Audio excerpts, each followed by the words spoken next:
It is often said that the Lord works in mysterious ways. There are perhaps few people who can attest to that more than Emmanuel Ohonme, or Manny to just about everyone who knows him.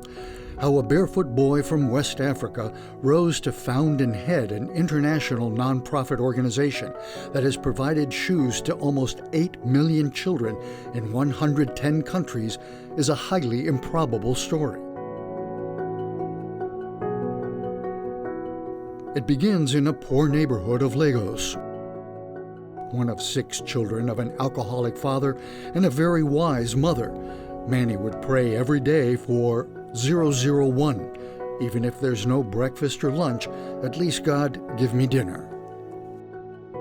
Then it was a chance encounter with some missionaries who were teaching a group of children to play basketball in a park where Manny would often sell soft drinks to help support the family.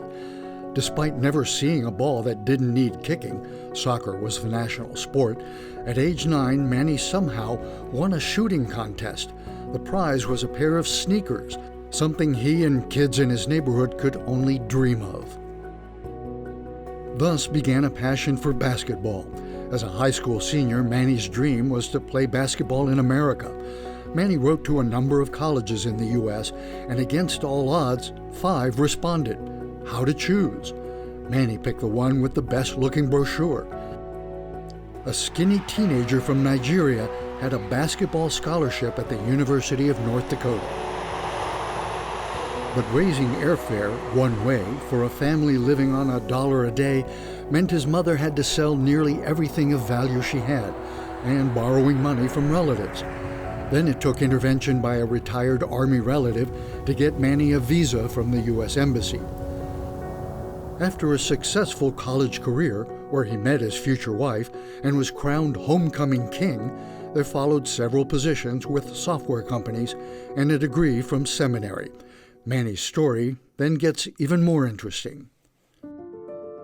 When he returned to Nigeria to bury his father, Manny was reminded of the poverty in his country. He remembered the difference a simple pair of sneakers had made in his life years before. That's when Manny realized he was being called to something bigger than the software business. A casual discussion with his boss during a business trip, a random, almost psychic encounter his wife had with a woman at a conference, and a lot of prayer kept pointing towards a vision to put shoes on children around the world. But Manny and Tracy had 4 of their own children, and he also had financial responsibilities for his family in Nigeria. Then Manny gets let go from his job with enough severance to allow him to pursue what God was calling him to do, start Samaritan's Feet, but not without a rocky start. Ill-fated TV interviews somehow led to meeting Maya Angelou, who sensed his passion. This led to a huge national exposure when they convinced a collegiate basketball coach to coach a game barefoot.